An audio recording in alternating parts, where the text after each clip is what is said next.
Gives them a satisfaction they couldn't get any.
Good afternoon. Welcome to session 2 towards next generation affirmative pedagogies situated in social learning. We are at the Gordon Centennial Conference and I'm Erica Walker. It's great to have all of you back with us. I hope you've been inspired by the conference so far. The speakers have been a great testament to the interdisciplinarity and reach of Dr. Gordon's ideas. We have an outstanding panel and I'll introduce them briefly. You can read more about them on the conference website. I'll begin by noting that all of them are illustrious scholars, and I encourage you to seek out their work beyond the conference today. I'm delighted to call all of these folks friends and colleagues and inspirations for my own work, and their connections and support for the Institute for Urban and Minority Education over the years, decades in some cases, has been invaluable. So I'm going to welcome everyone to the virtual stage, beginning with my TC colleague, Dr. Lynn Kagan.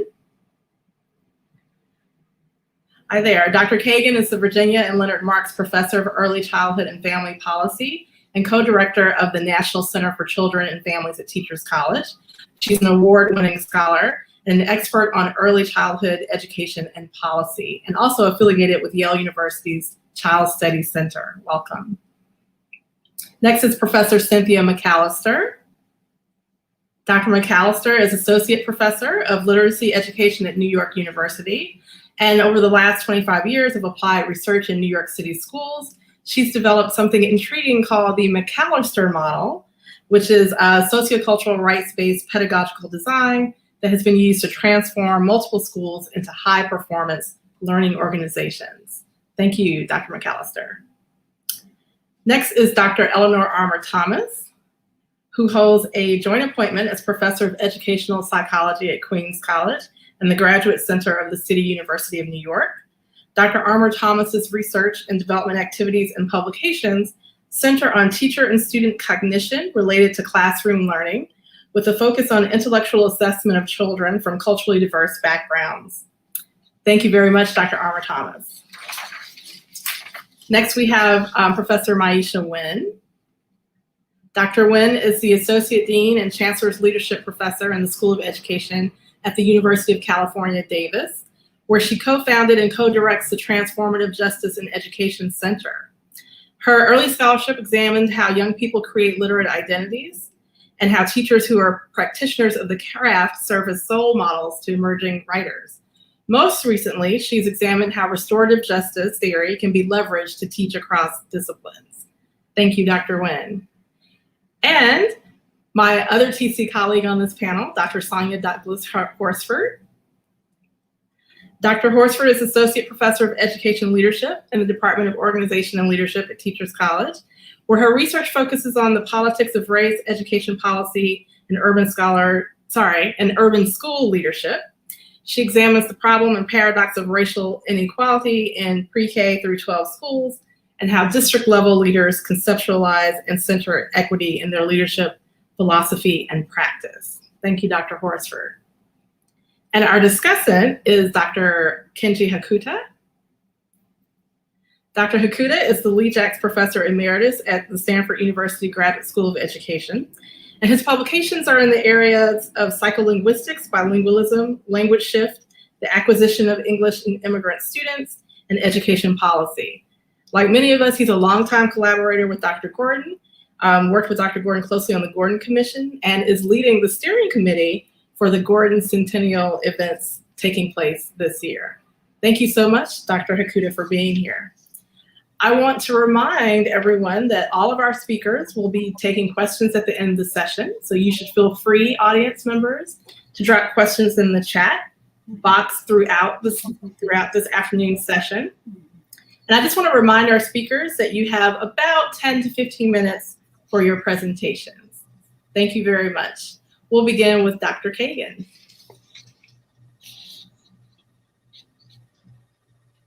Hi, everybody. Erica, thank you very, very much for your kind introductions and also for all the work you've done in bringing these events to fruition. I would like to begin, next slide, please, by dedicating all of my remarks and my work to our beloved Ed Gordon, who has never, ever been one to shy away from the toughest stuff that we all are working on dealing with. I will also want to acknowledge that the comments that I'm going to make have been co-authored by Caitlin Dermody along with my work. Thank you. Next slide, please. In this presentation, I'm going to do 5 things, a little bit of background and definition as I interpret much of Ed's work, some of the history of it, I make that brief. I'm going to talk about some of the challenges that we face in implementing affirmative development. Then I'm going to turn to early childhood and take a look at countries around the world that are actually implementing affirmative development. They may not be calling it that. And then finally, I want to make some recommendations for the United States, particularly for primary and secondary education. Next, please. Let's begin with backgrounds and definitions. As we interpret Gordon's work, we see that he talks about affirmative development strategies as having 2 co-important components. One is affirmative pedagogy, or what happens to children when they interact with one another and with adults. And the second is supplementary education, those activities that happen both within and outside of school. Next slide, please. By affirmative development, we underscore the importance of continuous, high quality, contextually driven, and also individualized teaching, And by supplementary education, we talk about learning and enrichment, both formal and formal, that happen outside the context of traditional school. Next slide, please. Theoretical frameworks. Where did all this come from? Where did our beloved Ed come up with this? Next slide, please. I think it's pretty easy, if you know Ed's history, to really get a handle on where his theoretical formulations come from and what empowers or drives their meaning. Next slide, please. Ed is, first and above all, an advocate and a scholar of social justice. Everything he does is predicated on humans' rights and the inequities that exist in our society and others. His conceptualization of affirmative development is a recurrent and social justice issue for all children, but mostly for the children who are most deprived in our society. Next slide, please. The second strand of his work emanates from learning theory. Ed is a psychologist. He wants to understand human development. He wants to understand how adults and children interact. And indeed, if we look at his definitions of affirmative development, we see that they are closely aligned with child development and best practices that are carried out in early care and education. He and I have had many discussions about this, and I owe so much of my thinking to him. Next slide, please. And finally, as has been noted, Ed is the first research director of the United States Head Start program, and there, indeed, his theories were put into motion in a series of very important framing principles that are still present in the Head Start program today. He was an empiricist and a scholar and brought to Head Start the framework of learning from doing and continuous improvement. Next slide, please. Gordon has given us the gift of affirmative development strategies. But, next slide, it is our challenge to think about how we implement affirmative development. Next slide, please. The challenge is huge. In part, we know that there's always a really wide gap between theory and practice. And in part, we know that affirmative development is possible because it's present in a lot of early childhood settings, but it is missing from most K-12 schools, and it often is missing from the lives of children who would benefit most from it. Next slide, please. Why is this? I would conjecture that all of the literature about school change, until fairly recently, has advocated school change by either adding on more programs or layering on more things for teachers to do, or by creating one-time interventions. The thesis of my talk and my life's work influenced by Ed is that I don't believe we're ever going to get change that way. We're not going to get deeply embedded and durable change until we begin to think about systems as educational systems. Next slide, please. What do I mean by that? For me, if we take a look at affirmative development, it's a little bit like an automobile. Next slide. We all know that automobiles have tires and motors and windows and steering wheels, and all that is pretty much the same. And indeed, when we look at affirmative development, we understand its core principles of individualized teaching, parental engagement, targeted supports, and non-academic supports are characteristic of all affirmative development strategies. But, next slide, please. We also know that automobiles can vary by, can you please shoot these in? Thank you. By gas type, by color, that automobiles vary. And affirmative strategies also vary by state, by school system, and indeed by student. Next slide, please. We also know that automobiles cannot function in isolation. In order for them to really work, they need good roads to ride on. Keep going. They need bridges that they can traverse. We all need to carry insurance as we drive. We need to get licenses. We have to obey traffic signs. The car is one part of a transportation system. And I want to suggest, next slide, please, that affirmative development strategies are but one part of an education system, and that for change to happen, we have to address all of these parts together. They include, next slide please, education policies, education governance and finance, the workforce, which Linda Darling-Hammond talked about, certainly pedagogy, and also research, a passion of Ed's. The education system that is going to carry us forward must address all of these to be successful. Next slide, please. Indeed, when we talk about systems thinking, we recognize that it's not one little cog in the wheel, that systems have multiple parts, that these parts are linked, that they change over time, and that sometimes this change is unpredictable. So I'm not saying that systems thinking is easy or simple. I am saying it is necessary. Next slide, please. How do we know this? Let's look at some systems in action. Next slide, please. Indeed, countries around the world are really doing very, very well in their approaches to systems. In a study that looked at 6 countries, Australia, England, Finland, Hong Kong, Korea, and Singapore, we obtain a lot of lessons about systems work that indeed has salience for affirmative development. Next slide, please. In these countries, we learn that an early childhood system consists of 5 pillars. They're listed there vertically and they are color-coded. Strong policy foundations, comprehensive and integrated services, funding and governance, in the green, knowledgeable and supported teachers and families, in the gold, appropriate individualized pedagogy, and finally, an often overlooked data that drives improvement. Next slide, please. Let me take one in each one of these pillars and talk about how it relates to affirmative development. Let's look at context. Next slide, please. I would submit to you that in order for any social movement to gain currency, there must be public understanding of its need and awareness of what it means.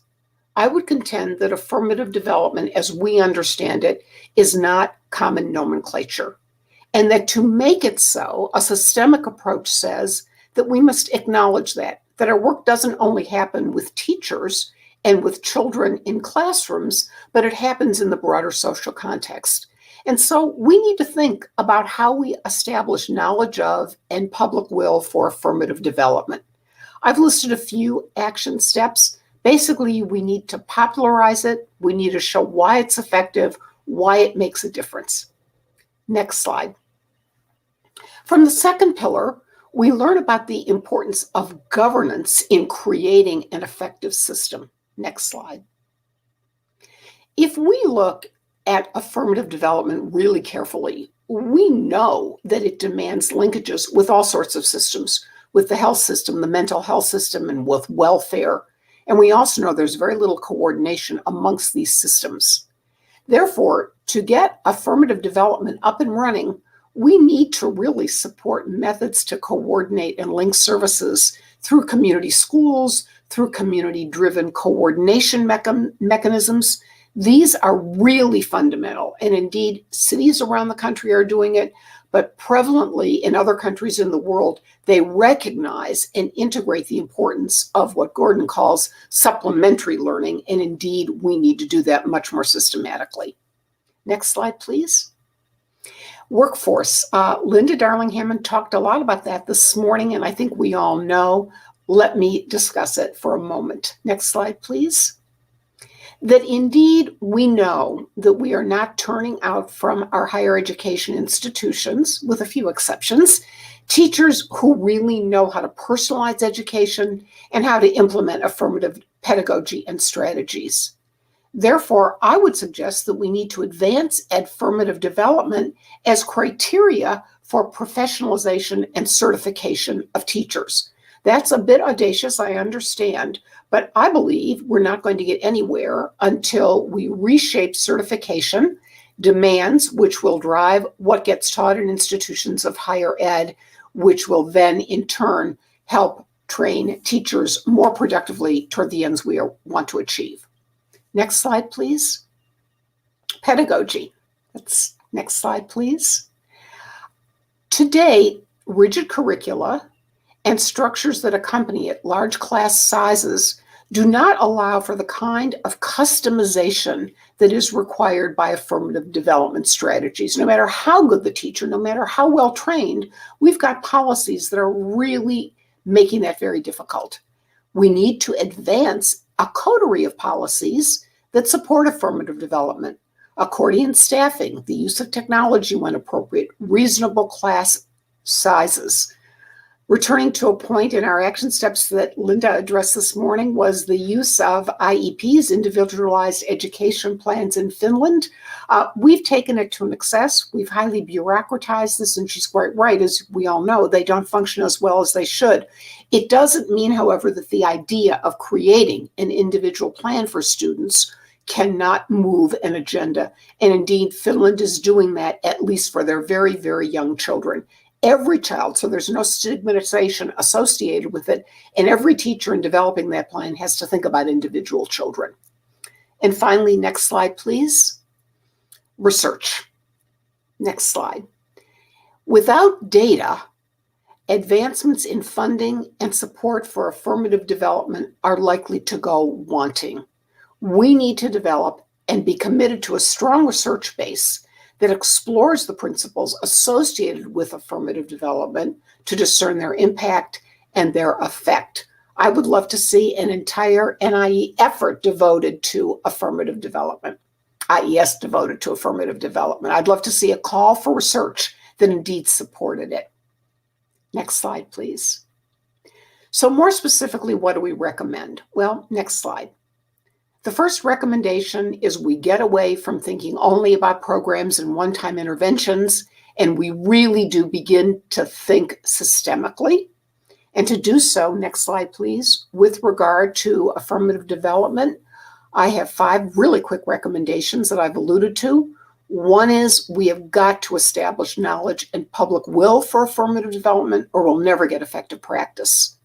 2, within every community in America, I would love to see coordinating mechanisms that substantively link schools with a coterie of community services, much like happens in our nation's Head Start program. Number 3, I would like to see a whole revamp of teacher training and certification, so affirmative development is called to the fore.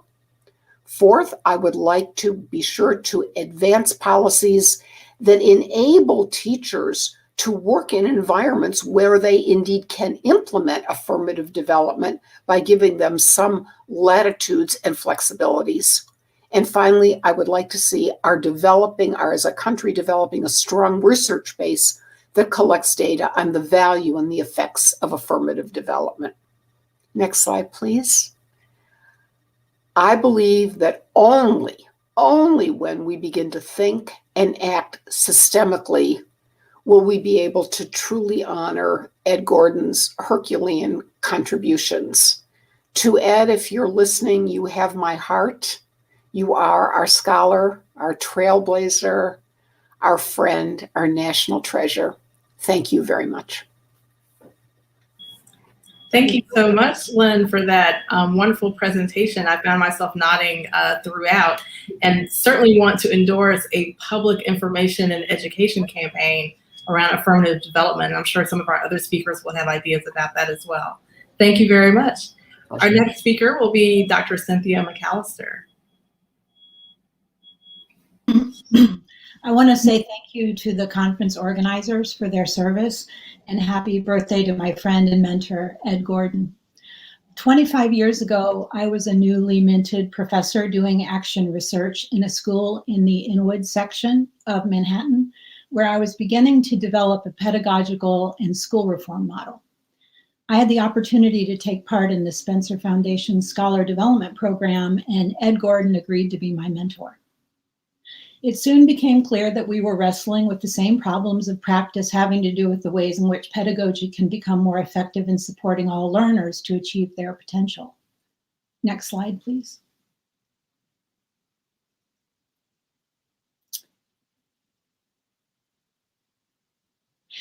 This work is situated within the evolution of the philosophy and practice of equality of education opportunity in the United States, first articulated in Plessy versus Ferguson with the separate but equal doctrine, In its Brown decision, the Supreme Court struck down Plessy, established the doctrine of equality of educational opportunity, and in that decision, the court signaled a new concern for the effects of schooling in addition to the previous concern for the quality of schooling, such as teacher pay and school facilities.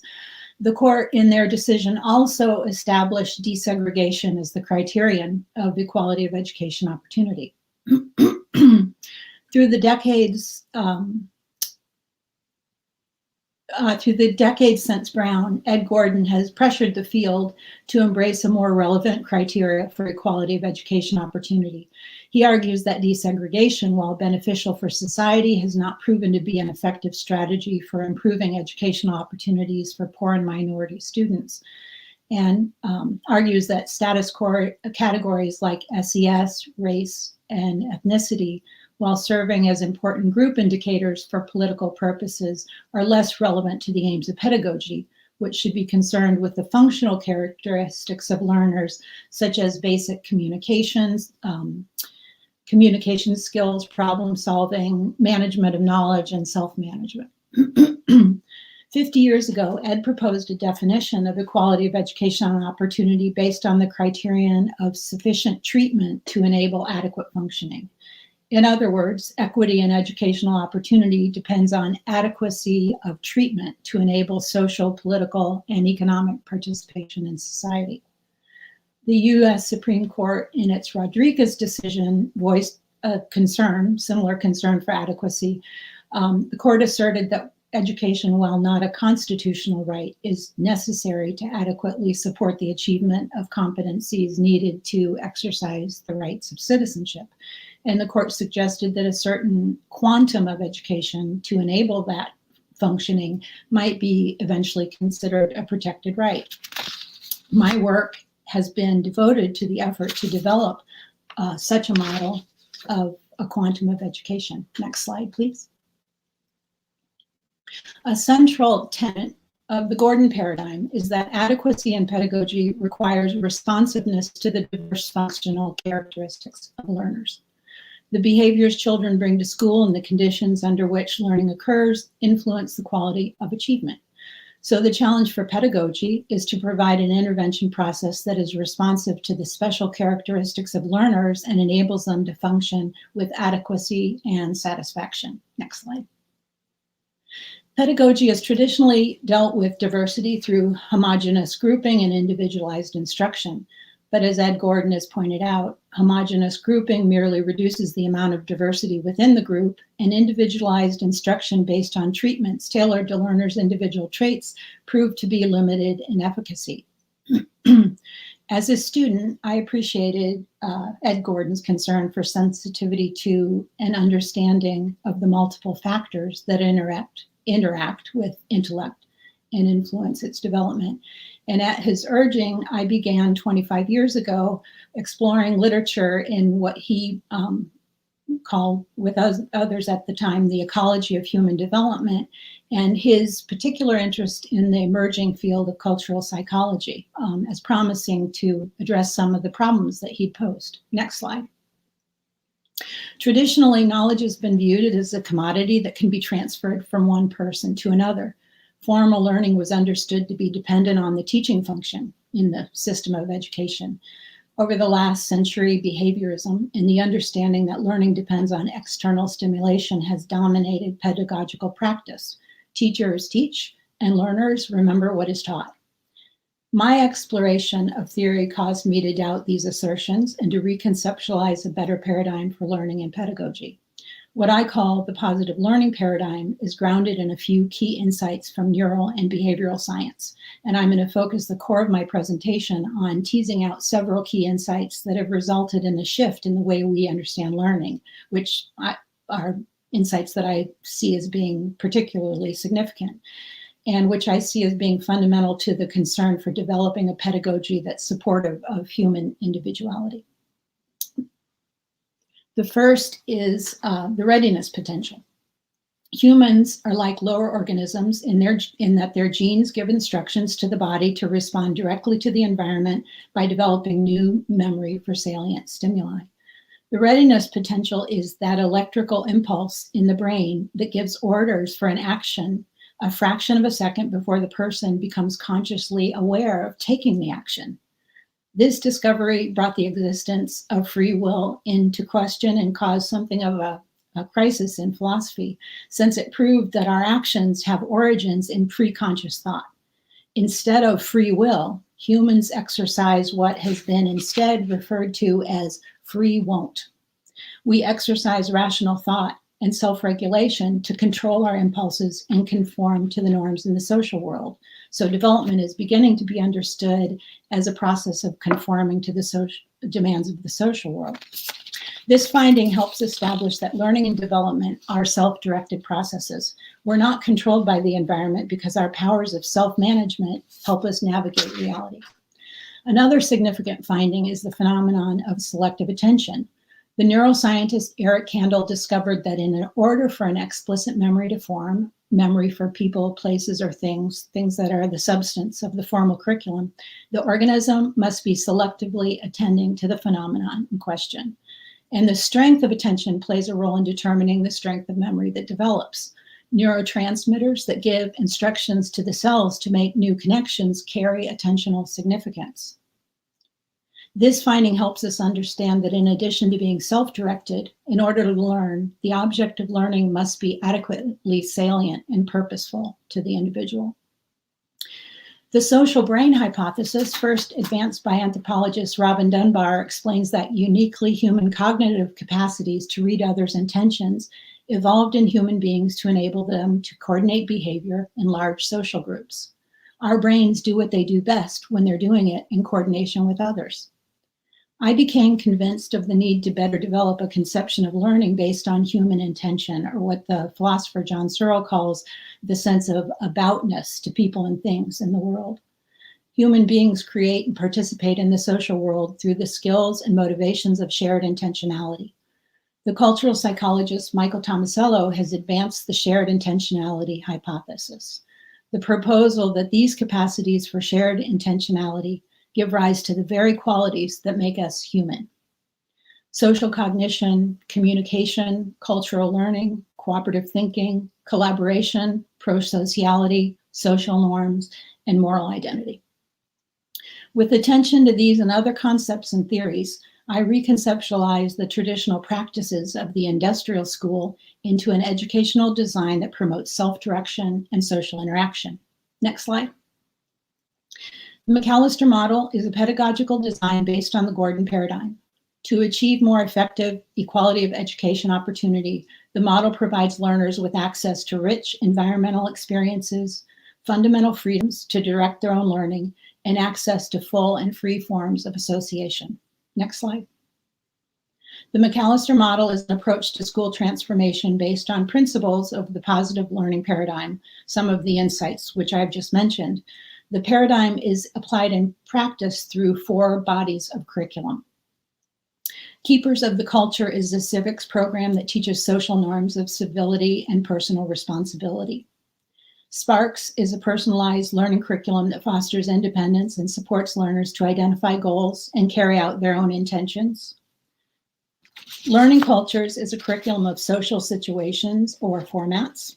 These formats, which are like zones of proximal development, restructure conventional social activities of the school, such as small group reading situations and one-on-one conferences, but they distribute responsibility and autonomy to learners and incorporate ample opportunity for learners to shift and share perspectives and coordinate mental states. The ecosystem curriculum is a set of procedures that are incorporated into the bureaucratic DNA of the school and secure changes in classroom practice. And we're going to skip 4 slides. 5 slides, please. Okay, 1 back. Yeah, perfect. The McAllister Model has been implemented in a dozen Title I K-12 schools that were deemed to be failing and in need of turnaround support. Where it has demonstrated effectiveness in improving equity of educational opportunity. I don't have time to go into many of them, but I want to showcase one school. It's a high school in the Bronx that was one of the small schools that replaced Columbus High School.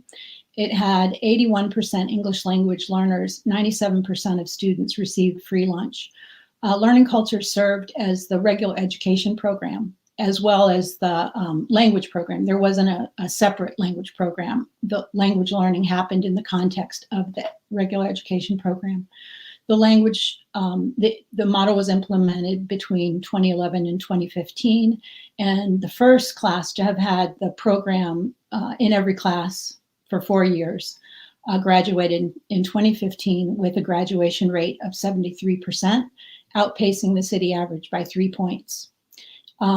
It was assigned a college and career readiness metric score of 4.99, which was the top rating, and it scored in that score on a par with Stuyvesant High School and Bronx High School for Science, which are two magnet schools in New York City.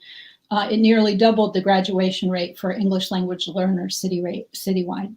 Next slide. In our current work, Ed Gordon and I are proposing a reconceptualization of the practice of equality of education opportunity in light of new findings from the behavioral sciences to be published next year in our book. Within this transactional paradigm in which volition drives development, opportunity is created and taken, not given, rather than a traditional concern for sameness in treatment as the criterion of equality. Equitable learning opportunities are those in which learners have autonomy to select from a variety of rich environmental experiences to achieve their potential. And I want to close by saying that it was a blessing that I was invited into the Gordon universe 25 years ago, and I've enjoyed orbiting with all the people who are here together today celebrating him. Thank you very much for this opportunity. Thank you so much, Professor McAllister. I want to thank our speakers today for their careful attention to contextualizing and explaining the background of Dr. Gordon's work and how it's reflected in the work that they're doing now. And Cynthia, I think your model is such a great example of the Gordon paradigm in action. So thank you for sharing that with us. Thank you. Our next speaker is Dr. Eleanor Armour Thomas. Hello. Thank you, Erica. Nice to see you again. And thanks to you and Amy and Madhavi for organizing this wonderful event and for inviting me to participate. I'm thrilled. Thank you. We all have in common our beloved professor, don't we? He and I go way, way back. I wouldn't say how many years. It's more than 3 decades. So that should be a good guidance here. He was my professor, my mentor, my colleague, my dear friend, and I consider a member of the family. In fact, my children see him that way, and his dear, lovely, lovely wife, departed now, was a dear friend of ours as well, and their children. So Ed, if you're looking, thank you, my dear friend, thank you, and happy birthday. 100 years, my goodness, that's a milestone very few of us achieve. Let me say a few words before I go into the concept of intellective competence. This is one of the professor's conceptual ideas from his memoir that he calls Pedagogical Imagination. He has about 3 volumes of them. And the concept was taken, I think, from one of his essays in which he discussed the concept of intellective competence as an educational goal for the 21st century. And it's a multi-dimensional concept, and I think I would like to at least lay out a few of them in terms of the slides that would come now. Next slide, please. Yes, the 3 of them are about capacities to know and understand and appreciate oneself, and also the capacity to understand and appreciate others, capacity to use abstract symbols to represent, to generate and adjudicate relationships, to solve familiar and non-familiar problems, in fact, novel problems. He also talks about the capacity to bring one's own perspective, one's values, one level of emotional investment into a problem to be solved, and in arriving at solutions that make sense, not only to oneself, but to others as well. Next slide, please. So we might wonder, what are some of the educational experiences that are likely to develop this wonderful construct?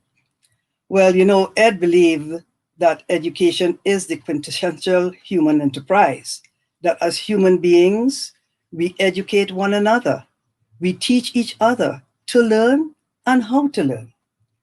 And arguing that intellectual competence can be taught, that is malleable, he had a few things to say about the educational experiences for enabling its development for all learners, especially and including those among our students who have not fared well in our schools for so many, many years. Next slide, please. Yes. So some of the other qualities of the educational experience is that the learner must experience it himself or herself. And that the role of the teacher or the teaching person is to guide and mediate these experiences.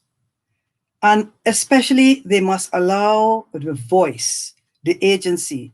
I remember, Cynthia, this is one of your favorite topics or concepts on EDS too, intentionality, self-discovery, but also learners must be able to co-create. They must have opportunities that allow them for co-creating, for social constructing phenomena. And of course, we hear again and again the importance of the social context of the educational experience that must play a supportive role in the teaching and learning transactions. In authors might argue that context is part of the whole process for cognitive development. In fact, many of them have talked about situated cognition in so many papers that we have read and shared with our students. He's also thinking that it should be connected to how children learn. And we have had a big literature here about how children learn, how to help them activate their intellective potentials and to use those potential in the construction, in the consolidation, and the transfer of new knowledge and skills into other contexts. But teaching alone is not enough for the professor. He certainly thinks it's important, but not sufficient, as he would always share with us. Assessments must be educative. And earlier today, Linda Darling-Hammond shared with us a wonderful, wonderful paper and discussion about all aspects of educative assessments. Next slide, please. Yes, and I will give about two of them, although there are many. They must allow for an understanding of the intellective processes that learners bring to a learning situation and use to acquire knowledge and skills and apply them to other concepts. In fact, he thinks they must have diagnostic and prescriptive purposes for the development of intellective competence. Next slide, please. I think it is misplaced. Could I go to the other slide that talks about analysis? Not yet. Another one. Well, no, before that, I'm sorry. We could stay with this one. I wanted to just add one more statement about assessment. That's the analysis of data from assessments must be used to inform learners about what they need to do and to continue their journey of becoming intellectually competent and what teaching persons must need to do to help them do so. So yes, let's go with the model that is based on Dr. Gordon's idea about that he calls more recently, even though he has talked about the seamlessness of teaching, learning, and assessment for more than 5 decades, more than 5. But very recently, in his commission about the future of assessment, he coined the term pedagogical troika, in which he says there is no separation between teaching, learning, and assessment since all three processes are reciprocally and dialectically used in the service of the other, with learning as its collective focus. And so based on that principle, I think, Erica, you'd remember many years ago when the professor called us, as well, you were a postdoc then, and I was a professor at Queen's College, to develop a program of study for this idea. And we all put our collective heads together and came up with the notion of dynamic pedagogy. I'm sure you remember that, Erica. And the picture here shares at least our efforts, where it overlaps, assessment overlaps with curriculum, it overlaps with instruction, and with learning at the center. Very often the professor and I would have some low-grade arguments about curriculum and instruction, because for him, he thinks that the teaching concept is broad enough umbrella, inclusive of curriculum and inclusive of instruction. But as Erica and I would remember, when we had to develop the professional development program and the rubrics for the teachers in the school that we piloted this demonstration project many years ago, we did have to talk about curriculum criteria and instructional strategies, where learning is at the center of what teaching persons do. But next slide, please. I would leave with some challenges, because these conceptual ideas, though all of us would believe them, and we see tremendous potential for them to be implemented, but as Dr. Kagan shared with us, we need an educational system that will be able to help us figure out how to have that seamlessness of teaching, learning, and assessment work for all children. So I really would end with some questions about the challenges, and there are three of them, where the concept of equity has been central to the professor's intellectual life for the past 7 decades. Can the pursuit of intellective competence for all learners go hand in hand with the pursuit of equity in educational opportunity for them to become intellectually competent? Can teaching and learning be made more appropriate and sufficient to the educational relevant characteristics and needs of learners being educated in the development of their intellective competence? One of the professor's other conceptual ideas is that, and Cynthia mentioned it in a few minutes ago, about the functional characteristics of learners.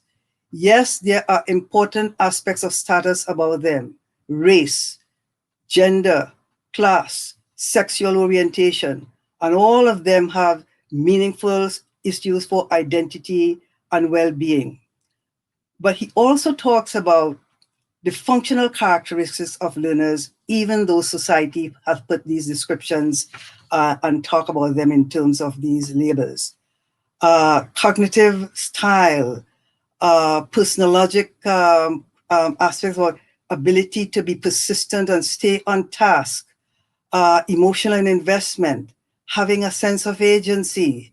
He has talked about these very often, and he said that's a big challenge. Can educational experiences be adapted to these functional characteristics of all learners? And of course, measurement. Can measurement science broaden the purpose from its exclusive measurement of developed ability to the diagnosis, to the appraisal, and analysis of developing intellective potentials, and ensure the instruments meet the validity and fairness criteria? Throughout his illustrious career, Dr. Gordon has been concerned about the equity in educational opportunity and assessment. And even today, the concern remains in his quest for the cultivation of intellective competence through teaching, learning, and assessment. I think if we can figure out the answer to number 1, I think we can take care of questions 2 and 3. We have innovative practices in teaching Linda discussed some of them earlier this morning. We have assessments that are educative. We certainly have evidence about learners who demonstrate intellectual competence in and out of school every day. But as I always ask in some of my other sessions, do we have the collective will? Do we, educators, in schools, in our homes, our communities, do we have the will to demand, as a civil right and also a human right, that all our children and youths have appropriate and sufficient education conducive to their intellectual development? Professor, I believe we do. And I hope you live long enough to see it come to full bloom. Thank you. Thank you so much, Dr. Armour Thomas. I appreciate your sharing all of the work related to dynamic pedagogy, which I had the pleasure of working with you and the professor on, and also for underscoring the importance of thinking about these concepts in relation to equity and whether we as a society have the will. It reminds me of something that Asa Hilliard said many years ago. We know what is needed in many ways. Dr. Gordon has sort of lit a bright path for us, but do we have the will to enact all of this work? And I'm hoping that this conference and our presentations today will help inspire people to do some action around these things. Thank you so much. I do too. Thank you. Our next speaker is Dr. Maisha Nguyen. Thank you so much, Erica, and also thank you to Madhabi and Amy and the team of amazing students who have been supporting this work, as well as our tech support behind the scenes. And happy, happy birthday, Professor Gordon. I also wish to acknowledge my graduate student researcher, Vanessa Segundo, who works on the Historiography for the Future project at my research center. So thank you, Vanessa. When I arrived at Teachers College in fall 2003 to begin my postdoc fellowship in the Anthropology and Education program as part of the Minority Postdoc Fellowship program, I looked forward to meeting and learning from Professor Gordon, who was preparing the manuscript for his co-edited volume, Supplementary Education, The Hidden Curriculum of High Academic Achievement. Next slide, please. Professor Gordon was generous with his time as I shared with him a manuscript that I was working on entitled Earning Dual Degrees, Black Bookstores as Alternative Knowledge Spaces, inspired by a chapter in my dissertation examining what I refer to as African diaspora participatory literacy communities. The premise of my work was that Black bookstores in my study had become sites for parents of African descent to provide both supplementary and alternative knowledge spaces for their children, some of whom were being homeschooled and some whose parents believed schools were not likely to provide them with enough compelling examples of African Americans engaged in literate and literary practices. At the time, Gordon's concept of supplementary education aligned with what I observed and learned from families in that latter space. Their children attended both public and private schools that were integrated, yet would often have lower expectations of their Black, Latinx, and Indigenous students. These families did precisely what Professor Gordon explained as, quote, what parents who know and are able to do to ensure academic achievement and personal development are in fact achieved, end of quote, and that they created opportunities for their children to see themselves as writers, readers, thinkers, and doers. Parents purposefully expose their children to the intellectual life of Black scholars, gathering to exchange ideas, ask questions, and engage in robust learning opportunities in 2 Northern California Black bookstores. What I did not initially understand then as a novice researcher that I gained more clarity about over time is how much of what I observed in this ethnography was part of a historical continuum of people of African descent being engaged in this idea of supplementary education, especially as it pertains to the establishment of independent Black institutions in the late 1960s and early 1970s. While some independent Black institutions, or IBIs, were created as a reaction or response to white institutions, many began to innovate and reimagine what education could look like for Black children, leveraging both histories and futures. For the purpose of our time together today, I wish to consider one IBI in particular, Uhuru Sasa Shule, established in 1971 as part of the East Organization out of Brooklyn, New York, as a case for the expansiveness of both supplementary and alternative knowledge spaces. Slide, please.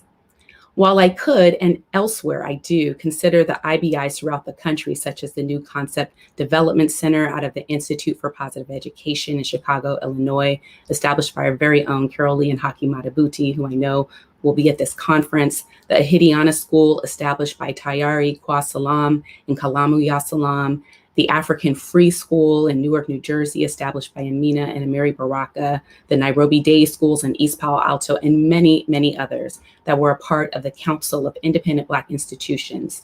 Here I focus on the Uhuru Sasa School and their engagement in strategically reimagining education and thus futures for Black children. Slide, please. And my study is part of a much larger project called the Historiography for the Future project. Slide. Here I leverage 5 pedagogical stances, and you can go through these quickly. History matters, race matters, justice matters, language matters, and futures matter as a conceptual framework for considering the work of IBIs and the Uhuru Sasa School in particular. I have argued throughout my work that the aforementioned pedagogical stances are essential to paradigm shifting toward justice and equity work in education. In my first iteration of the stances, futures matter was wrongfully omitted. However, I have recently started to map how all these stances lead to and intersect with futures, as well as how futures work is at the core of equity and justice work. Informed by futures and foresight methodologies, as well as Afrofuturism, the Futures Matter stance is primarily concerned with how children and youth are equipped with imagination, creativity, vision, skills, knowledge, and tools to execute a vision. According to Angela Davis, one of the many harms caused by racism, systemic racism, the persistence of racist ideas, is how it has rendered too many children, and Black children in particular, powerless in imagining their own potential and possible futures. I offer the notion of futuring, that is intentionally planning for and or engaging in future making that promotes innovation, sustainability, and opportunities for self-determination across domains such as education, ownership, and economic prosperity.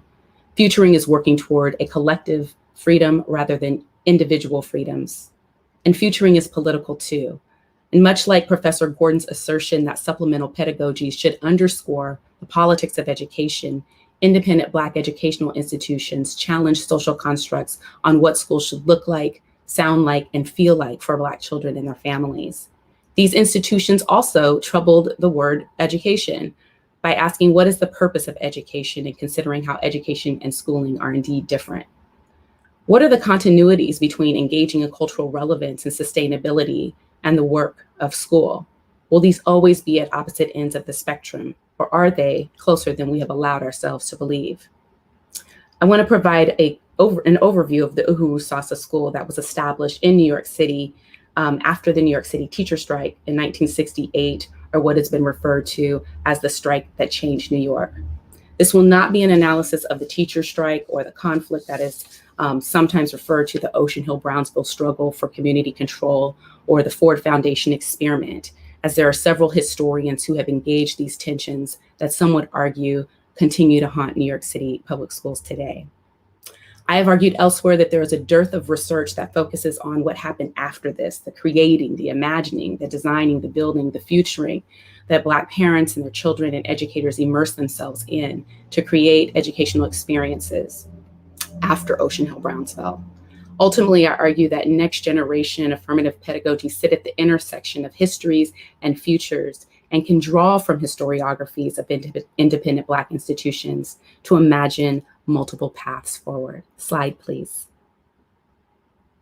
Walking into the East is like entering into a new Black world, began an article published by NYU's Imani magazine in 1971. The East, located at 10 Claver Place in Bedford-Stuyvesant, was the home to a school, Uhuru Sasa, an eatery focused on healthy foods called the Sweet East, the site for the Black News newspaper, which I've written about extensively in my book, Black Literate Lives, published under my maiden name, Fisher, and the Black Experience and Sound, which hosted concerts featuring some of the most celebrated jazz artists who donated their performances to raise money for the Uhuru Sasa School. Uhuru Sasa was established initially as a reaction to the 1968 New York City teacher strike, in which an experimental community-controlled school board in Ocean Hill, Brownsville was eventually disbanded, creating tension and harm that reverberated throughout the city. One of the school's founders, Jitu Wiyusi, formerly Les Campbell, left New York City public schools, quote, after 8 years of turmoil and futile attempts to revive a dying structure, end of quote, according to that same article. Wiyusi was a part of the African American Teachers Association, or ATA, who worked closely with the African American Student Association, or the ASA, and the latter were considered the heartbeat of Uhuru Sasa. In the outline for a new African educational institution in the center of the slide there, the Uhuru Sasa School Program, or what could be considered a curricular guide for the school, the East leadership team asserts, and I quote here, "We at Uhuru Sasa are on the case in presenting a program for correct," and they put correct in all caps, "education for our Black youth, to prepare our youth for the future, which is ours and theirs," end of quote. The document is equal parts a curricular guide as well as a historical account of how the school was created. And what I find compelling is the willingness that the East leadership team, and Jitu Wiyusi in particular, had to discuss the tensions that were a part of the process of creating the school. Next slide, please. Wiyusi asserts that the Uhuru Sasa started in February 1970 next slide, please, under very temporary and unclear conditions. At the time this document was published, Uhuru Sasa was in its second year, September 1971, with a sense of purpose. Arguing for a correct or proper education for Black children, the so-called outline argued that the education of Black children had to be both purpose and goal-oriented in order to be meaningful and fulfilling. Next slide, please. Guided by the 7 principles of Blackness created by Maulana Karenga, which many people know as the 7 principles of Kwanzaa, Uhuru Sasa sought to leverage these principles: unity, self-determination, collective work and responsibility, cooperative economics, purpose, creativity, and faith toward the ultimate objective of cultivating youth to be contributors to their community. And I'm quoting from the outline or the curricular guide here. Along with the above goals, students must be able to read and write fluently. They must have an ability to do arithmetic. They should know something of the history, the values, and workings of a nation or government. And most important, they should acquire the skills necessary to earn their own living and contribute to the society, end of quote. In fact, this insistence of the both and that Professor Gordon asserts is central to supplemental education is underscored by Wiyusi in an article called From Relevance to Excellence, The Challenges of Independent Black Institutions, originally printed in the Council of Independent Black Institutions newsletter and reprinted in a special issue of the Chicago-based Black Books Bulletin in 1974. In this article, Wiyusi acknowledges the growing numbers of independent Black schools, while also calling for national objectives and coherence for these institutions. And he writes, "It seems quite important for those of us who see education as an integral element of our struggle for survival, liberation, and nation building to empathetically state that just being relevant is not sufficient for Black education," end of quote.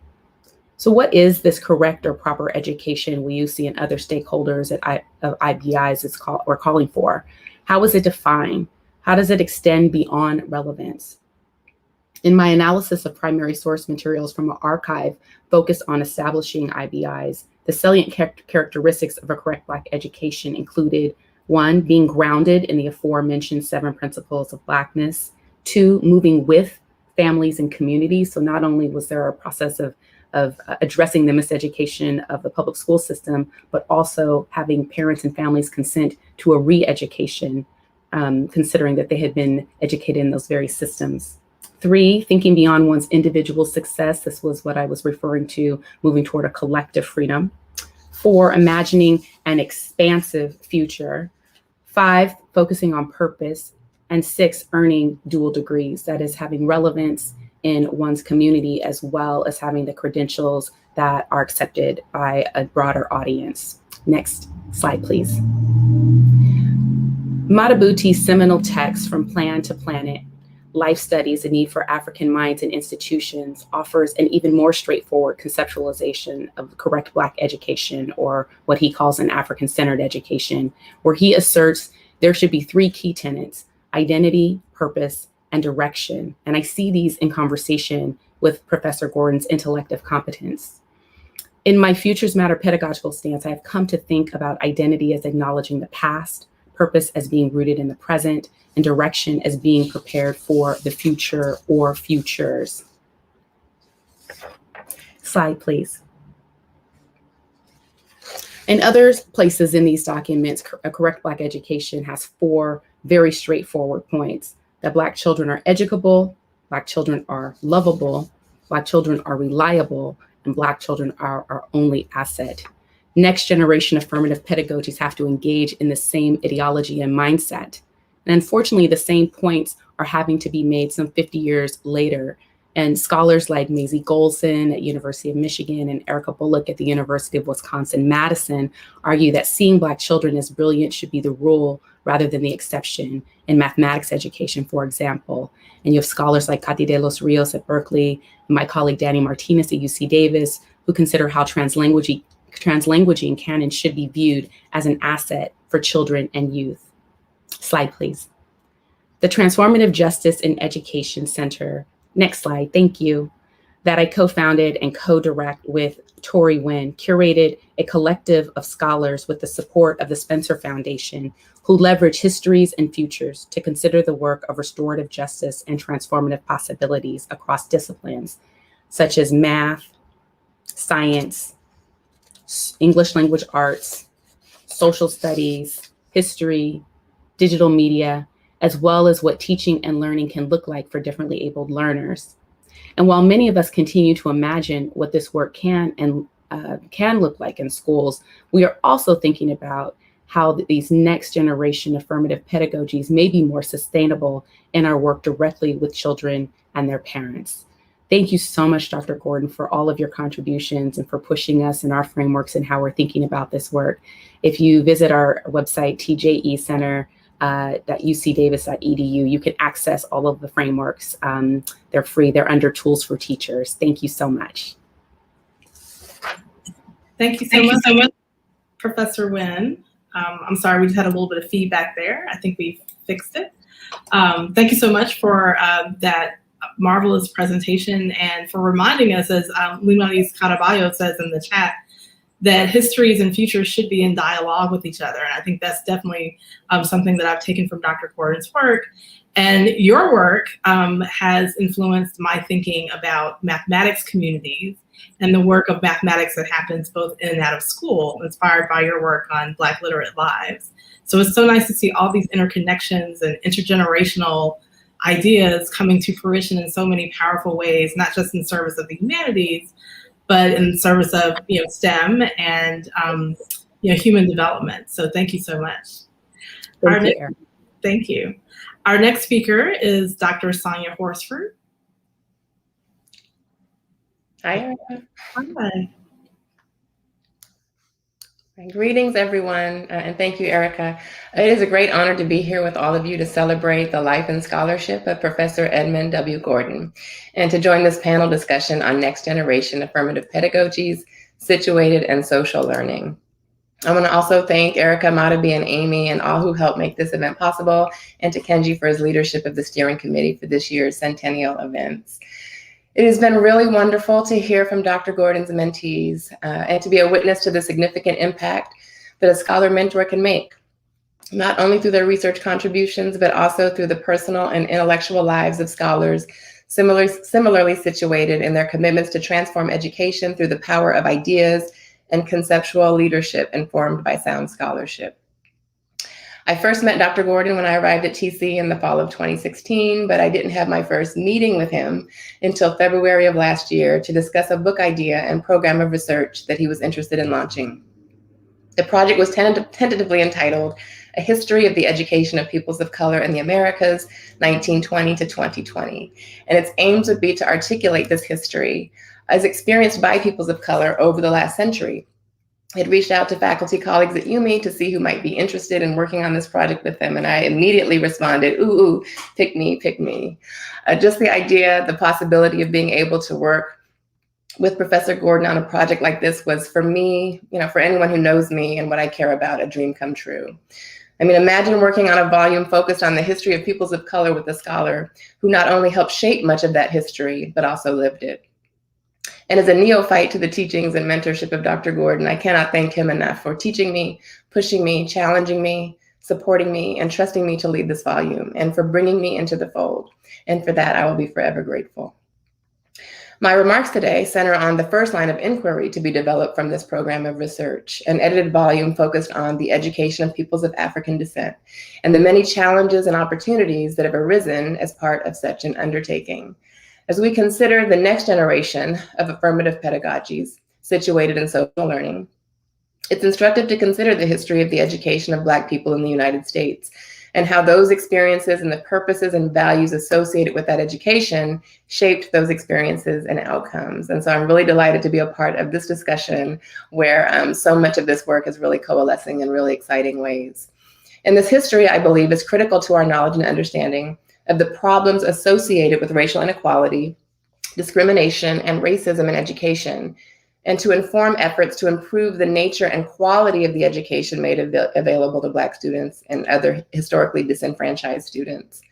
This history, coupled with the contemporary perspectives, experiences, and political interests and educational visions for the future of Black education, as experienced by Black students, parents, teachers, principals, and community leaders, is necessary to further develop a research base that can inform the policy priorities and actions that are endorsed and supported by the very people they are intended to help, which includes creating the conditions and providing the resources and supports needed for the affirmative development of learners. Despite decades of effort, time, and energy dedicated to expanding educational equality and opportunity for Black students and other historically disenfranchised students, we still find ourselves at a crossroads and confronted with many old problems and some new. Some questions that I ask are, why are America's schools still segregated by race? Why aren't children of color receiving the high quality world-class education they deserve?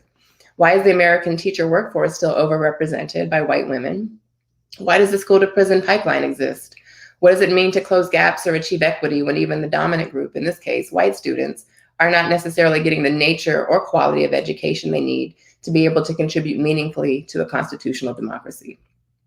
As a scholar of education leadership, policy, and politics, I'm especially concerned that we have not yet placed enough attention on the competing visions, values, and ideologies that animate education in the United States, or on the importance of resources and representation in the ongoing struggle for educational equality in this country.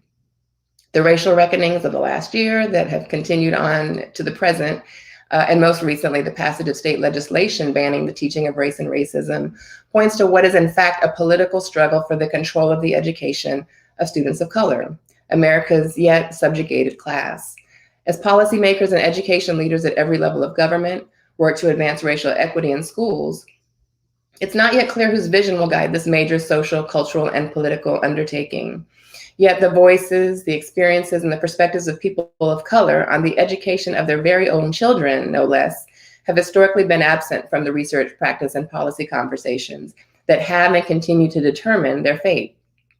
Even on issues of race and equity, white allies are the experts, and others remain in the margins in terms of what the education of Black children and other children of color should look like and feel like, still determining the conditions under which children of color are to be educated.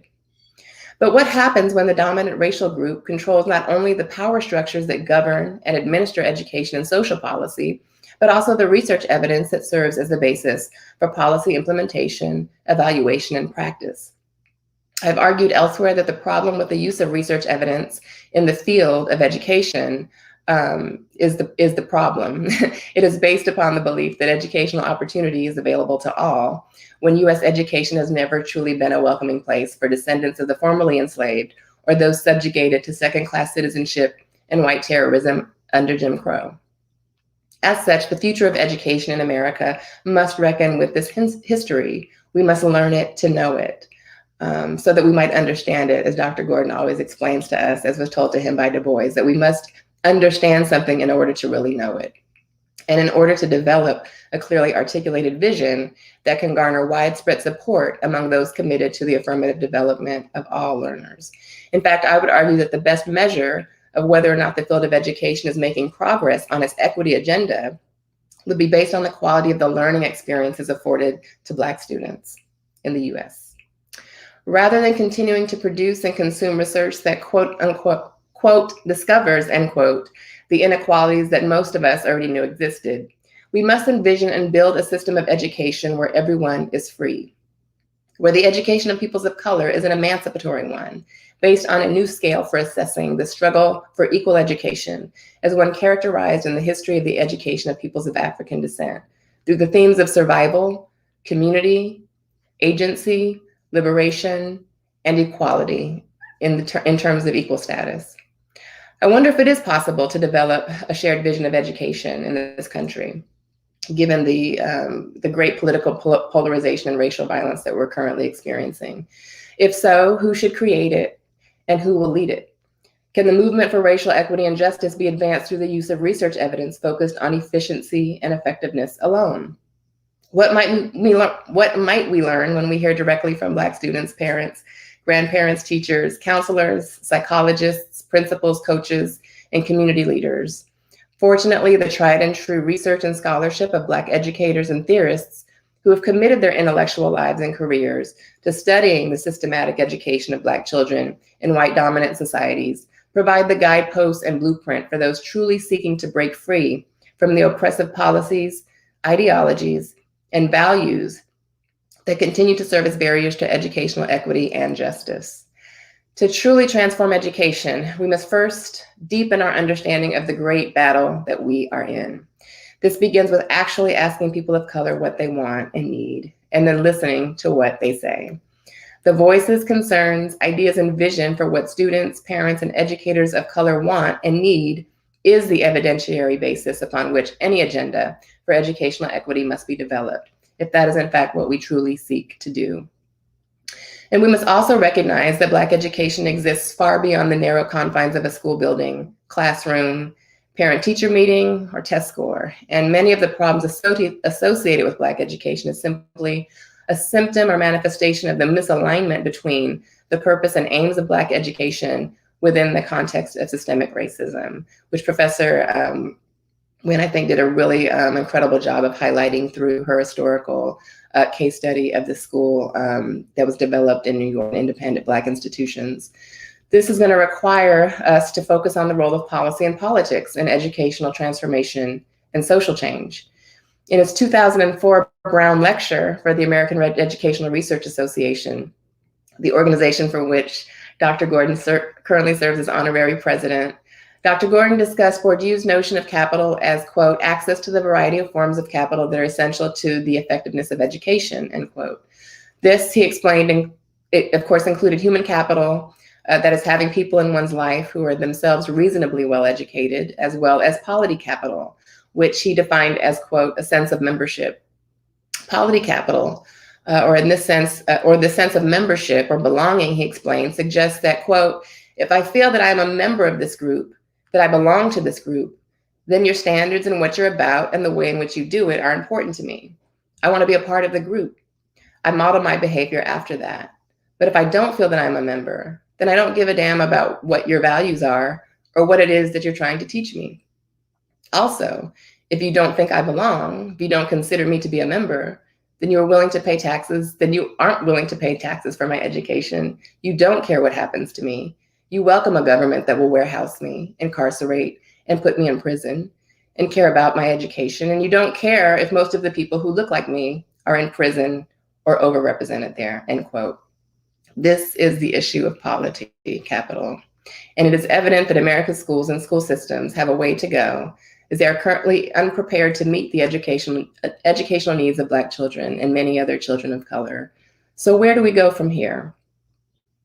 I believe it begins by imagining a new vision of education that's shaped by both historical scholarship, which we are aiming to do through our volume on Black education, as well as a set of shared values and political commitments, whereby Black education reflects and maintains its longstanding connection to and struggle for equality and freedom. A vision of education that, in response to our current context, requires a moral commitment to learning as liberation, an emancipatory education that acknowledges the distinct contexts and conditions associated with Black life in America.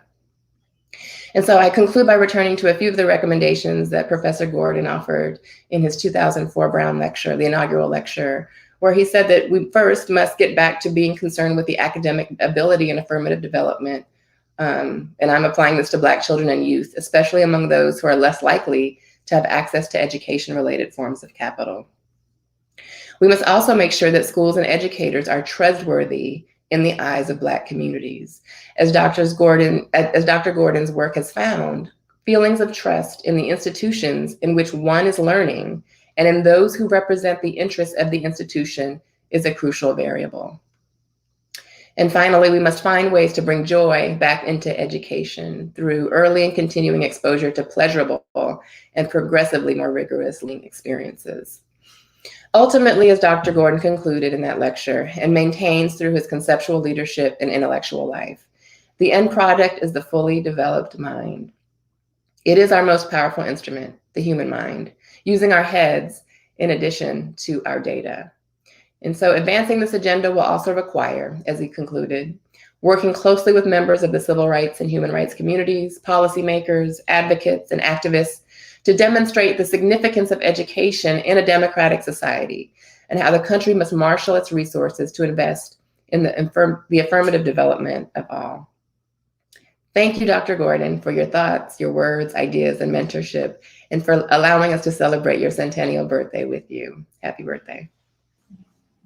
Thank you so much, Dr. Horsford, for making so plain the importance of understanding our histories and the centrality, really, of Black education institutions beyond schools, beyond classrooms, and what we can learn from them. This is something that Freeman Hrabowski was talking about in one of the earlier sessions, that HBCUs, for example, have a lot to teach all of us about the best way to educate and the best way to make sure people feel a part of a strong, nurturing community for their education. So thank you so much.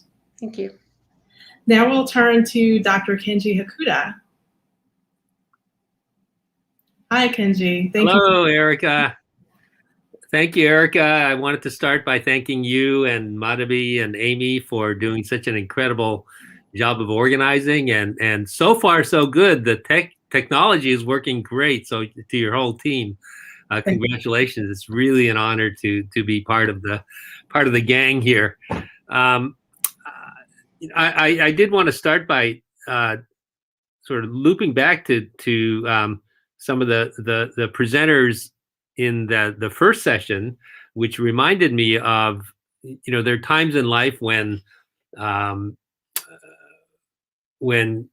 you just don't appreciate the privilege and the honor of where the environment you're in until much later on. And I think the environment at Yale University in the late 1970s, early 80s, where I took my first academic job in this psychology department in 1979. And when I got there, there was Professor Gordon. But then in addition to Professor Gordon, there was a young Robert Sternberg, as well as an incredible lady, Lynn Kagan. And I would also add that, the graduate students there were incredible as well. Anna Marie Kause was among them. But we also had other senior colleagues, Ed Ziegler, who actually was quite instrumental in recruiting the other Ed, Dr. Gordon, to Yale, as well as Jim Comer over in the medical school doing work in the New Haven schools, and Seymour Saracen. So in terms of educational practice and policy that extend from early childhood into the K-12 sector, I was in an environment which is quite rare for academic psychology departments. It still is today. when there's a critical mass of faculty who are involved in education. And so I did want to connect that. I think Ed is such a broad-minded person, and also he's a little bit of a giant snowball. He, as many of you know who've worked with him, once you kind of get into his orbit, he never lets you go. You're just kind of part of the orbit, and it's an incredible orbit because it's people who come from such diverse and varying backgrounds as you know, presenters here as well as those attending can attest to.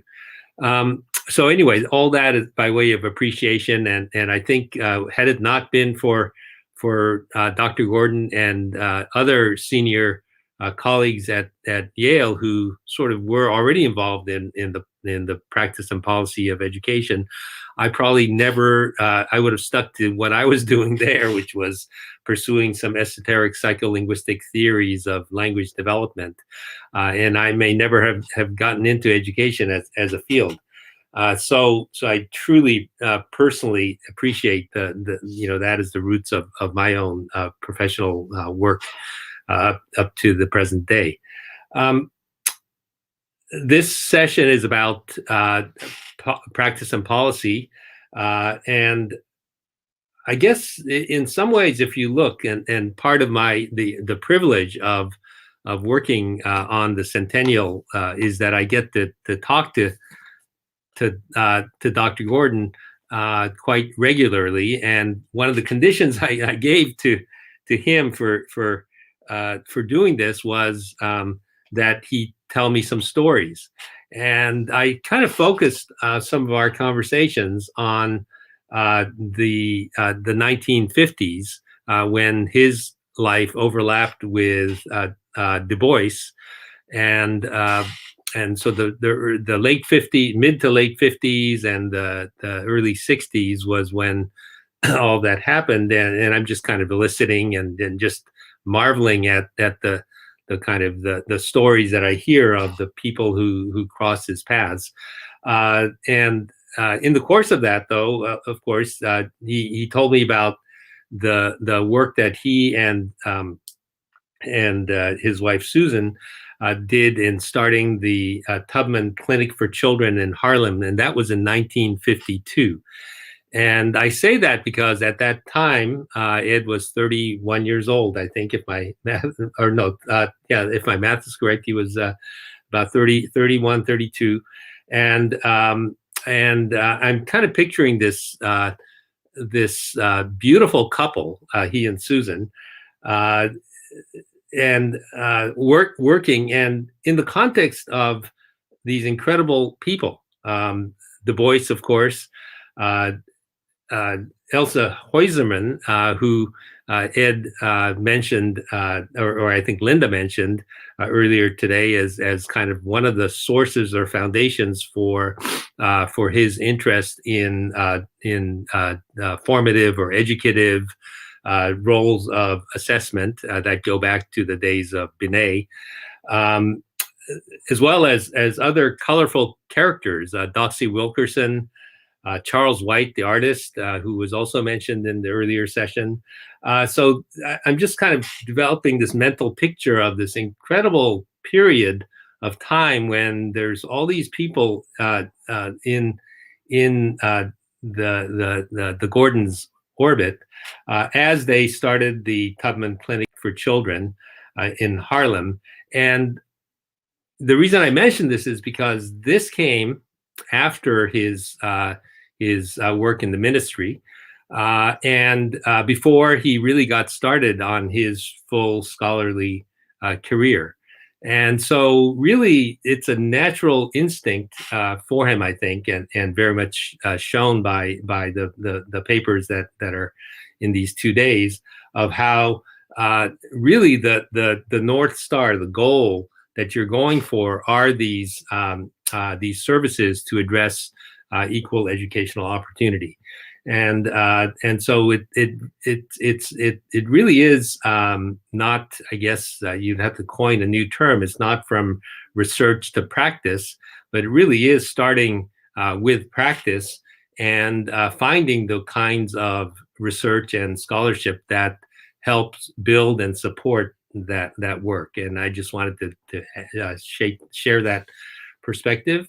And just to make some quick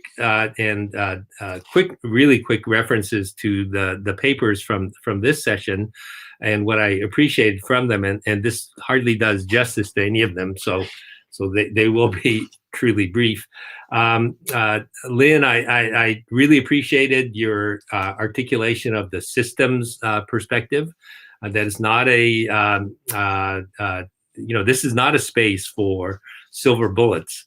It's for finding systemic solutions and ways of addressing the problem. And I thought you articulated that so well in the early childhood space. And that's important because the early childhood space is probably the space where there have been less of the kind of social pressures and forces that around accountability and so forth that have kind of tended to ossify our thinking about K-12 education. Cynthia, I thought I really appreciated the new learning theory and how that really grounds the school model, and in particular putting it in the context of how we think about equal educational opportunity that came from the Brown decision. And how that has been interpreted, and some of the unintended consequences of that model as simply focusing on sameness rather than on outcomes. Eleanor, your extremely elegant articulation of the trifecta of teaching, learning, and assessment. And also how one really needs to be deep and serious about how we think about intellective development, educational experiences, the breadth of educational experiences that are necessary, the educative experience,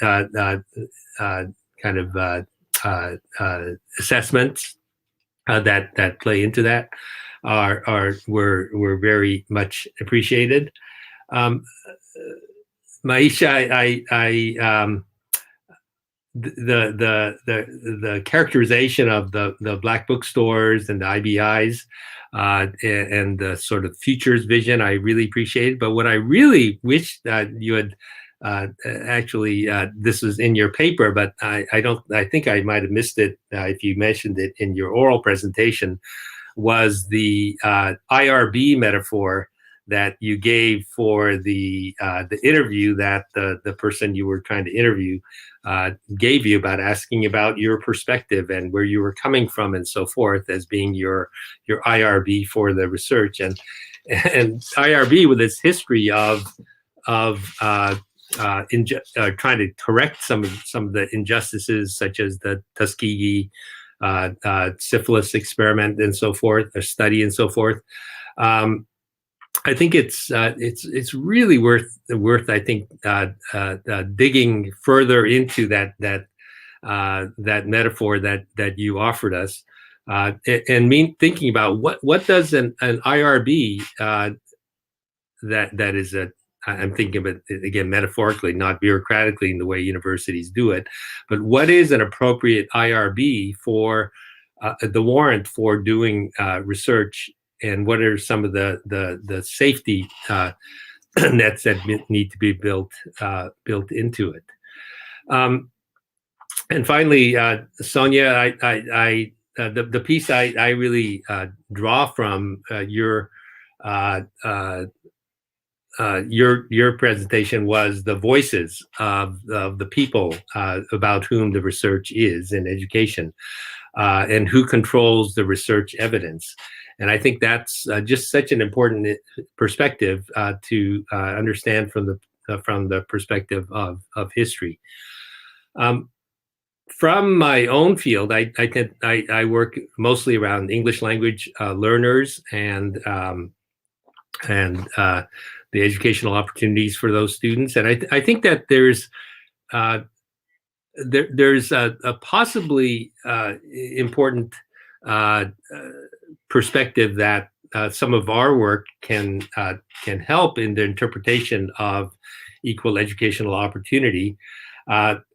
In English learners, sort of especially around the civil rights and the programming for the students, there's a perspective that we call the Castañeda framework, which came from a circuit court decision interpreting the one provision of the Equal Educational Opportunities Act around what is appropriate for English learners, what kind of education is appropriate. And the case that forced the interpretation of it was the judge's framing of it was very helpful, and that's been called the Castañeda framework, which is that a program needs to meet three standards. One, that it be based on sound educational theory.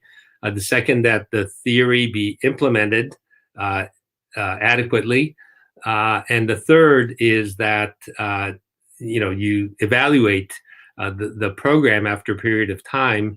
And then an implicit fourth standard is that if the intended impact is not there, that you revise, either re-examine implementation or revise the theory. So it's implicitly basically a continuous improvement model based on theory. And I remember a conversation with Bill Taylor. Some of you who in especially around desegregation know his work with the Legal Defense Fund.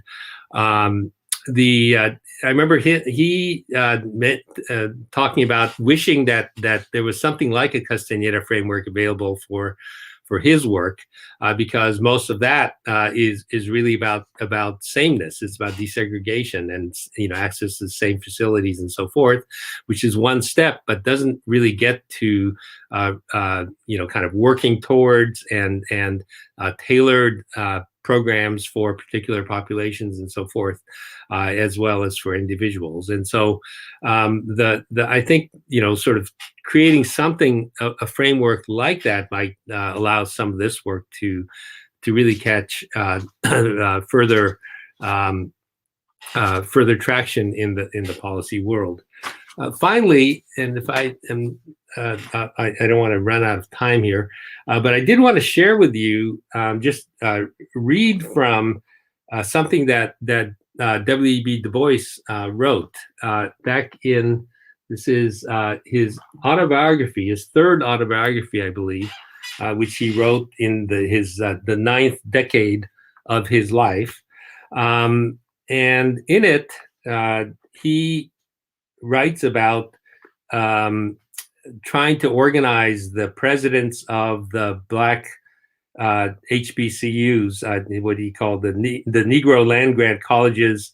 There was a convening in 1941 in which he presented his scheme, and this really speaks to the importance of having a greater diversity of agency in the research process. And so it really speaks, I think, directly to this point that Sonia, or the question that Sonia asked, which is who controls the research evidence around this. And he was arguing for a bigger share of HBCUs to provide this kind of work. In particular, he was arguing for, of course, research that addresses the color line. But this speaks more generally. And he wrote, in 1935, the federal government was giving $18 million annually to land-grant colleges in southern states, which had colleges separated by race. Negroes, forming over a fifth of the population of these states, received only about 5% of this money. For some, the Negro colleges had been pressing for a larger share, but the reply had been that such work as research in agriculture or chemistry was being carried on in the white colleges, and that it was not necessary to duplicate this work in Negro institutions. It occurred to me that a careful program of race studies planned for the Negro colleges might be the basis for a demand for a much larger Negro share of federal funds. And he really pushed that agenda further, but unfortunately, it never went anywhere. But really, is I suspect that maldistribution of research resources across IHEs is still not that different from what it was in the agriculture and the STEM areas, and I feel like that's something that, as we look back to history, what if much more research capacity had been built in the social and behavioral sciences, as well as education, in a broader range of institutions rather than in the very selective and still segregated higher ed institutions that we have now? What would that look like? Finally, just in terms of relevance, just yesterday, if you followed the story on President Biden's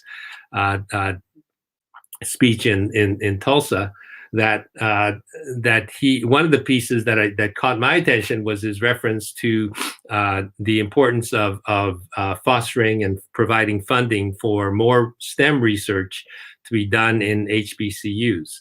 And so the question I asked to this field is, if we can make the argument for STEM in HBCUs, why not build that kind of capacity further in the social sciences and behavioral sciences and education in across a broader range of institutions, including HBCUs.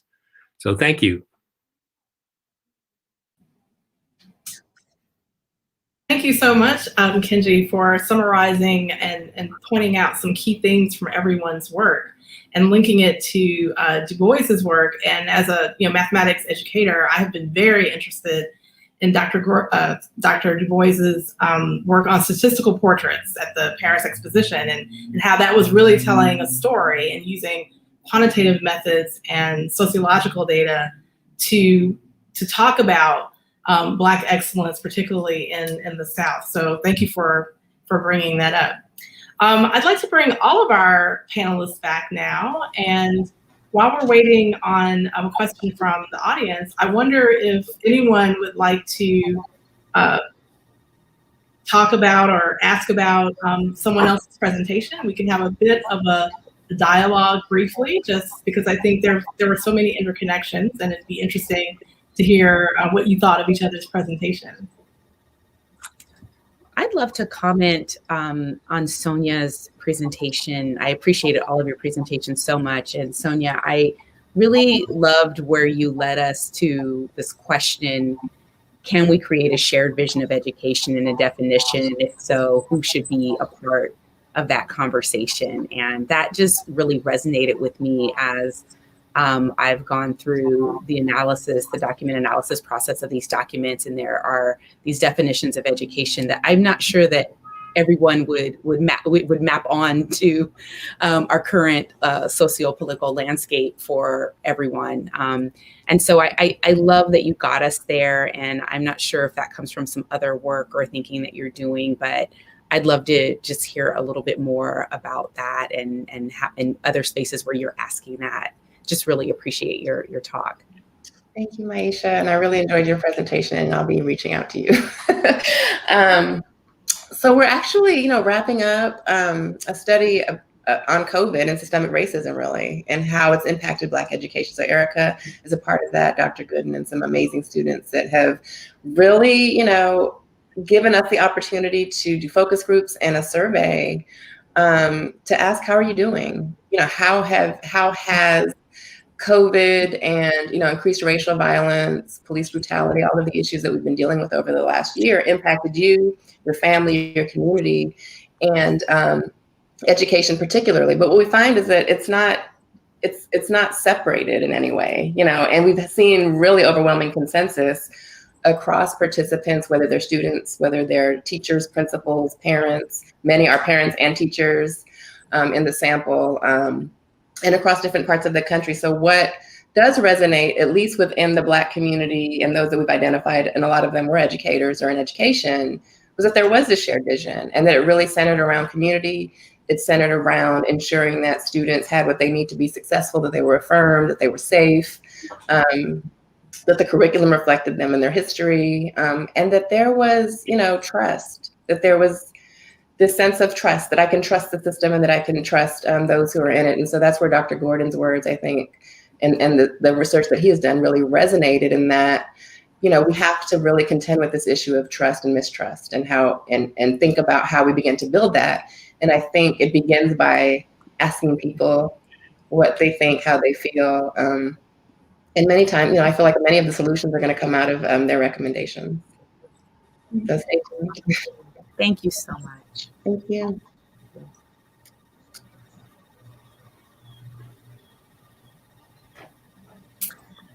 Well, here's one question, I think for anyone on the panel, and we want to be sure to leave time for audience questions as well.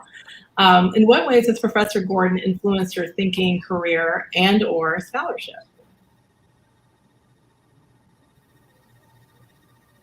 In what way hasn't he? Might be a better question.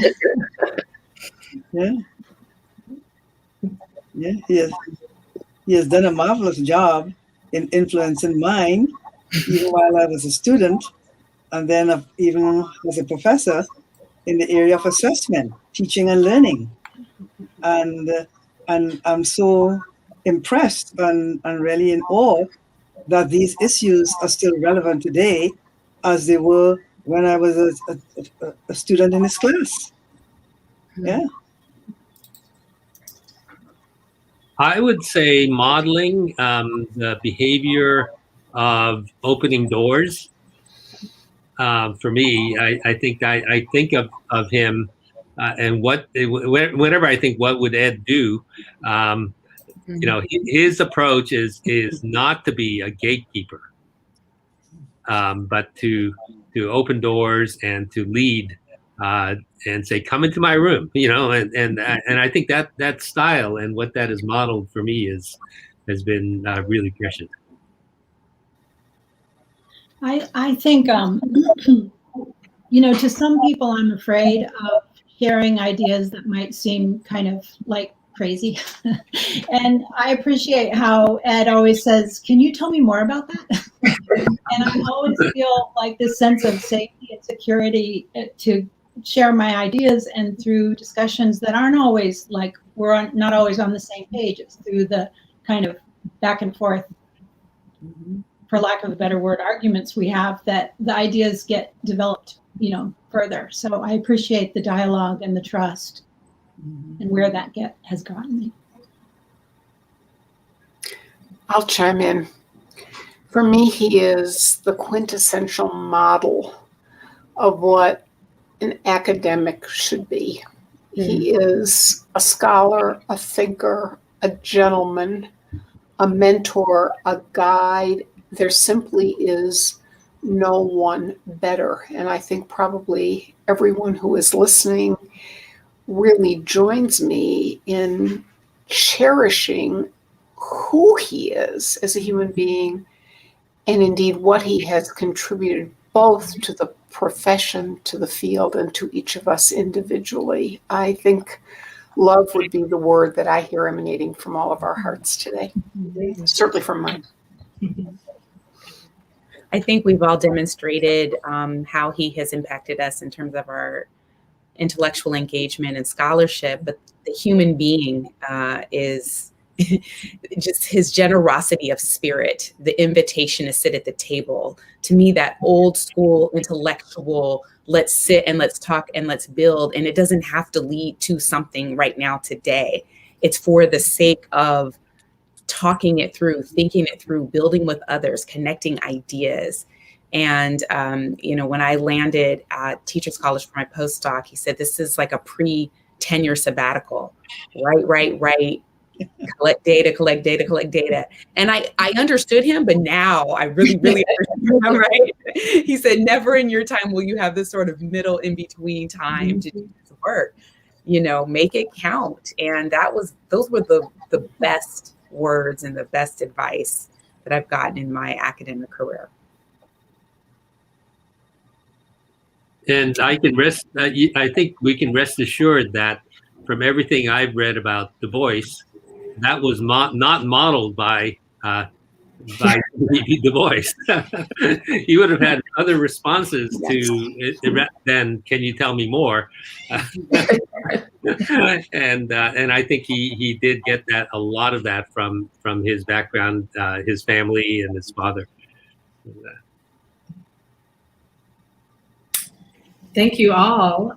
We have a question that is, I think, geared to both Dr. Kagan and also Dr. Armour Thomas. I think this question was posted a couple times. It is in two parts, so please bear with me. I'm intrigued by the idea of instruction and assessment as overlapping concepts with learning. Do you see assessment as reinforcing what has been taught or to determine where the gaps in learning are? Is that the second part, or is it that's the whole one question? That was the whole thing. Oh, got it. Yes. My read on assessment is that America has gotten it totally backwards. And that if we go to many other countries, including actually Asian countries, we see that assessment is used as a prelude to pedagogy and as a follow-up to it. Good instruction has intention. We don't want young children milling about all day. Early childhood has been criticized that all kids do is play all day. Well, yes, they do, because that's the way they learn. But that play is scaffolded by the intention of caring teachers who really are expert observers and recorders of children's behavior so as to plan appropriate and diverse pedagogical experiences for young children. Methods of documentation, methods of communication with parents. In many countries, children are actually doing their own self-assessments, their own analyses of how they are doing.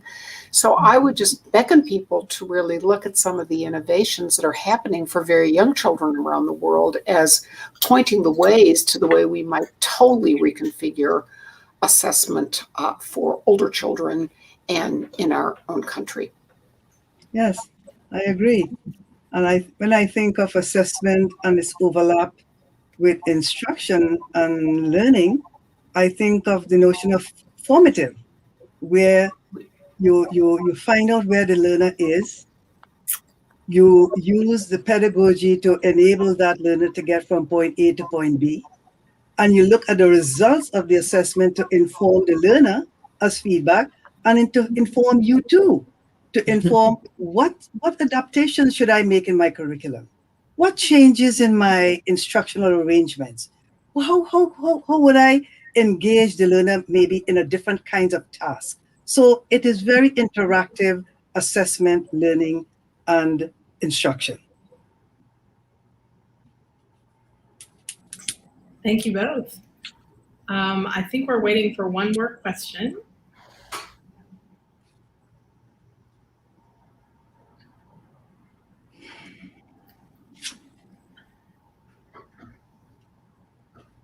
Perhaps not. Can I just comment on the last question? Yes, please do, Cynthia. So what's interesting to me or helpful or fortuitous is, the new direction or the evolving insights about the role of social interaction to learning, to human development. And, how these insights have really reinforced what so many, important thinkers have talked about as being important to education. So I'm thinking about Vygotsky and his idea of the zone of proximal development, where in social interactions, you see the embryonic stage of mental abilities. And I think that's the kind of assessment for learning that Ed Gordon talks about. you want to capture where learning is going, in the perspective aspect.